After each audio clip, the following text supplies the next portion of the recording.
Bonjour à toutes et à tous, c'est un plaisir de vous retrouver pour une nouvelle émission de 100% Quintet. Ce mercredi, on va prendre la direction de l'hippodrome de Paris-Vincennes pour le prix de Beaune. C'est une compétition réservée à des chevaux d'âge que vous connaissez bien et qui en découdront sur les 2700 mètres de la grande piste. Ils seront 15 au départ et tous s'élanceront du même échelon. Allez, vous allez voir à l'étude du papier, il y a quand même 2-3 bonnes bases. Mais n'hésitez pas à élargir vos jeux pour les 4-5e places car on n'est pas à l'abri de surprises. Allez, sans plus attendre, il est temps de passer au tableau des partants. Tout en haut du tableau des partants, c'est un concurrent d'origine transalpine, Zincotop. Il effectue une rentrée de plus de 2 mois et il va garder ses fers. Et tout simplement, ça tempère ma confiance et pour moi, il se heurte quand même à une tâche délicate. Le numéro 2, Enjoy the Game. Il détient une chance régulière pour les places. Le 3, Self Explosive. Il a surtout brillé aux montées récemment sur notre sol. Il a des moyens à l'atteler et je vous invite à vous en méfier pour son retour dans la spécialité. Il peut venir pimenter les rapports. Le numéro 4, Ghostbuster. Pour moi, il a un bon rôle à jouer dans cette compétition. Le 5, Guide-moi de Forgan. C'est un champion sous la selle, vous le connaissez bien. Mais attention, il n'est pas dénué de moyens non plus à l'atteler. On l'a vu lors de ses rares tentatives se placer. Il a déjà réussi. On se rappelle de sa 4e place, notamment c'était à Caen au mois de mai dernier. C'était même dans un bon lot où il terminait 4e d'Hidalgo des Noé, Falco d'Abaroche ou encore Falco des Rochers, et Fiesta du Belvert. Pourquoi pas, c'est pas une impossibilité. Moi, je m'en méfie de ce guide-moi de Forgan. Le numéro 6, fait du Cernez. Avec le bon déroulement, elle peut venir pimenter la combinaison du quintet. Le 7, Gamble River. Ses 2 récentes performances à Anguin sont intéressantes. Il s'est placé notamment au niveau quintet. Et par rapport à ses 2 sorties, où il était déféré des postérieurs, cette fois, il sera D4. Écoutez, moi, j'en fais un candidat pour les belles places. Le 8, Gaëlic du Rocher. Il ne cesse d'aligner les bonnes performances. Logiquement, il mérite crédit. Le 9, Gendréen. C'est un super cheval. C'est la base de l'épreuve. C'est l'une des bonnes bases de l'épreuve, si ce n'est peut-être la meilleure. Pour moi, c'est un candidat au succès. Le 10, Éclair Gold, c'est un candidat aux places, avec à l'issue d'une course favorable. Il fait partie de ses placés potentiels, comme je le dis. Le 11, Espace Winner. Alors, sa spécialité de prédilection, c'est le trop monté, et je ne l'ai pas retenu. Le numéro 12, Flamme Vive. Elle possède des références à ce niveau et à Vincennes, mais elle est moins tranchante cette saison. Cette fois, elle a 2 courses dans les jambes après un petit break, et elle peut pourquoi pas repointer le bout de son nez avec le bon parcours, et pourquoi pas venir afficher une cote intéressante à l'arrivée. Le numéro 13, Félix Dubourg. Je le préfère piste plate. Il avait gagné lors de son avant-dernière sortie à Cannes. Il a peu couru à Vincennes ces dernières saisons, mais sans véritable réussite non plus. Voilà, c'est un peu. Voilà, il aura besoin du bon parcours, mais attention, c'est pas non plus une impossibilité pour une 5e place. Le numéro 14, Galileo Bello. Il vient de remettre brillamment les pendules à l'heure à Anguin après plusieurs disqualifications. Il est dans sa catégorie et pour moi, c'est un candidat à la victoire. C'est le concurrent, l'opposant direct à Gendréen et fait lui aussi partie de ses candidats au succès. Le numéro 4-15, Étoile de Kenny, elle est superbement engagée au plafond des gains. C'est une jument qui met toujours son cœur sur la piste. Elle peut viser une nouvelle fois un podium. Moi, j'y crois beaucoup. Allez, il est temps de passer maintenant au papier.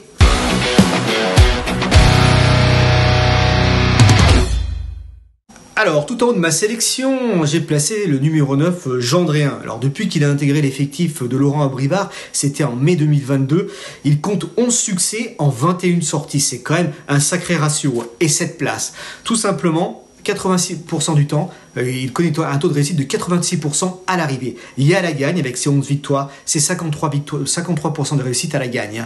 Donc ce qui est quand même pas mal. Il a franchi un cap, comme je le disais, depuis son arrivée chez Laurent Abrivard. Il a la particularité de s'adapter à toutes les pistes. Il est aussi dur à l'effort. Il se plaît sur ce parcours. On l'a vu gagner au mois de février et également au mois de mars. Il a déjà trotté une 12-9. Je pense qu'il est capable de trotter même un peu plus vite. Pourquoi pas. C'est un chrono qui l'autorise à bien faire, bien sûr. Alors c'est vrai qu'il reste sur 2 deuxièmes places, notamment l'avant-dernier coup à Anguin. C'était derrière un certain 50 Black, un sujet en retard de gain. Et c'est vrai que vous prenez 50 Black, vous le mettez dans celui-là, il détient bien sûr une toute première chance. Alors par rapport à ces 2 dernières tentatives, cette fois-ci, oui, il voulait ferrer, là il va être déféré des 4 pieds. Donc c'est quand même un gage de confiance et logiquement il faut le retenir en très très bon rang. C'est un sujet dur à l'effort, il est capable d'enrouler de loin et moi je vois lutter activement pour le succès.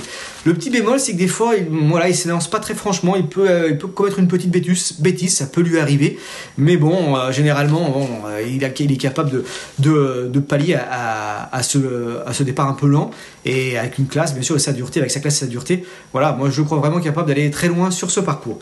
Alors en deuxième position, j'ai placé le numéro 14, c'est Galileo Bello. Il vient d'effacer une série de 3 disqualifications en s'imposant dernièrement à Anguin. D'ailleurs, on a une course référence, c'est dans le prix de l'Opéra. Alors ce jour-là, il était obligé de trotter le nez au vent de l'animatrice Good Djoubé, et néanmoins, il a pris l'avantage peu après l'entrée de la ligne droite. Même s'il a perdu le meilleur à un instant face à Flash de Véli, il est revenu le ressaisir avec une certaine autorité.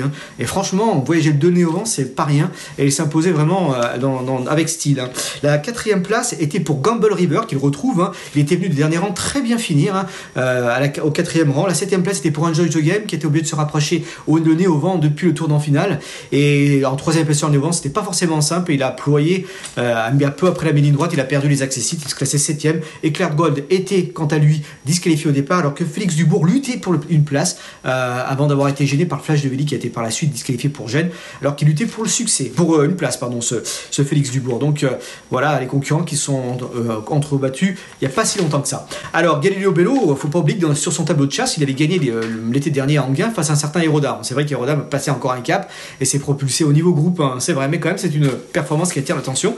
Et également sur ce parcours, c'est quand même sur ce type de parcours, c'est le plus rapide du lot, il a déjà marché 1:12:3. Alors il a répété un tel chrono, il ne faudra peut-être pas chercher plus loin le vainqueur. Voilà, c'est un sacré chrono et je pense qu'il est capable, en répétant une telle performance, de lutter activement pour le succès. Alors c'est vrai que pour afficher une certaine confiance, pour accorder de crédit à mes propos, évidemment, pour corroborer mes propos, son entraîneur a déclaré dans nos colonnes, Anne-Françoise Donati-Marcillac, que ça faisait longtemps qu'elle n'avait pas eu aussi bien, et j'attends de le voir lutter pour la victoire. Donc voilà, c'est des propos qui relatent une certaine confiance. Il faut retenir assez haut dans votre combinaison. Voilà, c'est 2 bonnes bases, je pense, de ce quintet. Le numéro 8, Gaëlic du Rocher, je l'ai placé en 3e position. Il ne cesse d'aligner les bonnes performances. Alors, on l'a vu notamment dernièrement se classer dans l'étape Malouine du GNT, 3e de Gaspard d'Angis et Horace Dugoutier. Vous prenez Gaspard d'Angis et Horace Dugoutier, vous mettez dans ce lot-là, ils détiennent bien sûr, ils font partie des premières chances de cette épreuve. Alors c'est vrai qu'il partait au premier poteau par rapport aux 2 concurrents que je viens de citer, Gaspard d'Angis et Horace Dugoutier, mais quand même c'est une bonne performance. Et voilà, donc moi j'y crois beaucoup. Il battait quand même des shows comme Fanatic Flash, Gamay de Liton. On l'a vu aussi terminer, c'était l'hiver dernier, 2e de Gamin Jaba. Gamin Jaba également, c'est une très belle ligne. Il pourrait, en participant à une telle épreuve, il est capable de bien faire, de jouer les premiers rôles. On l'a vu également terminer 3e de Great of Madrid, également c'était au mois de juin, de Great of Madrid, qui est grave du trésor quand même, ce qui est pas rien. Donc ces lignes qui sont quand même relativement intéressantes, qui méritent d'être citées et qui situent le niveau de Gaël du Rocher, qui est capable de répéter ses performances. C'est pour cette raison que je l'ai retenu assez haut. La 4e place, je l'attribue à Gamble River. Alors c'est vrai que c'est le 4e de l'épreuve référence, et il a enchaîné par la suite par une 5e place. Et par rapport à ces 2 tentatives où il évoluait déféré des postérieurs et plaqué des antérieurs, cette fois-ci, il va être déféré entièrement des 4 pieds. Donc c'est quand même un gage de confiance, et surtout c'est quand même un atout supplémentaire, il faut le reconnaître. Je n'oublie pas, dans sa jeunesse, vous allez dire, ça remonte un petit peu, mais quand même il a affronté des meilleurs lots et qu'il a une carte de visite quand même qui attire l'attention. On l'a vu se placer à 2 reprises au niveau semi-classique, derrière Guderipré, derrière Greengrass, voilà, face aux meilleurs de sa génération. Voilà, donc bon, c'est vrai qu'il évolue peut-être plus avec eux maintenant, mais tout de même, enfin il n'évolue pas avec les meilleurs de sa génération maintenant, mais tout de même il possède des lignes qui attirent l'attention, et je crois vraiment en ayant le bon parcours, cet trotteur qui sait finir ses parcours, il est capable de jouer un bon rôle à l'arrivée. C'est pour ça que je vous invite à le retenir très très haut.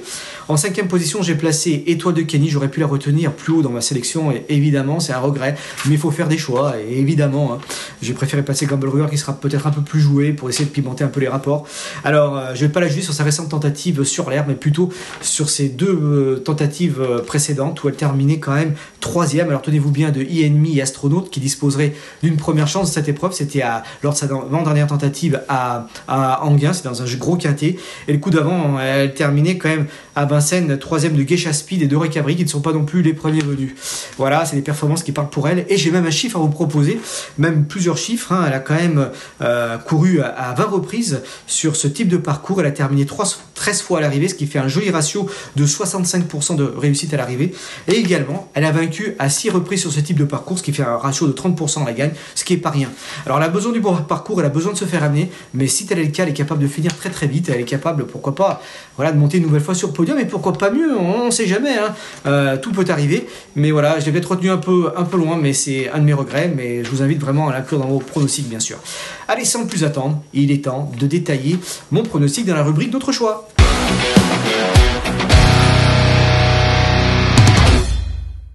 Allez, tout en haut de ma sélection, j'ai placé le numéro 9, c'est Gendréen, suivi du 14, Galileo Bello, suivi du 8, Gaélique du Rocher, suivi du 7, Gamble River, et du 15, Étoile de Kelly. Alors, 3 autres petits chevaux pour compléter une sélection en 8. Je vous propose de retenir Godbuster, et c'est aussi un regret, hein, et il revient du trop monté, et je pense que le fait de revenir à l'attelé, il est capable de pouvoir bien faire et jouer un rôle actif à l'arrivée. C'est aussi mon regret, voilà, il faut faire des choix. En 6e position, j'ai placé Eclair Gold, hein, attention à lui, parce que il a des références, et il peut lui aussi se placer dans cette compétition.